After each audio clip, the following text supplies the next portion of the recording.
কেরাত দোয়া কালাম আমি সব ঠিক কইরা তারপরে বেহেস্তে যাওয়ান লাগবো। আর আমনের সবগুলো ভুল নিয়া আমনে বেহেস্তে যাইবেন গা, বেহেস্তে এরকম মামুর বাড়ি হয়ে গেল কেমনি? এতটা সহজ হয়ে গেল কিভাবে? আমার শায়েখ আল্লামা মুফতি মুশতাকুর নবী সাহেব এই জন্য বলে, জান্নাত এতটা কঠিন না, অর্জন করা যাবে না, আবার এতটা সহজ না যে বিনা মেহনতে আমনে যাবেন না।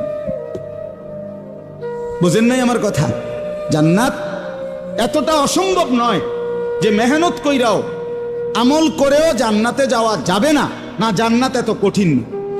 আবার এতটা সহজও না যে টাকা 200 ইমাম সাহেবরে দিয়া আপনি বেহেস্তে যাইবেন, না না না, এটা আমনের চাচার শ্বশুর বাড়ি না।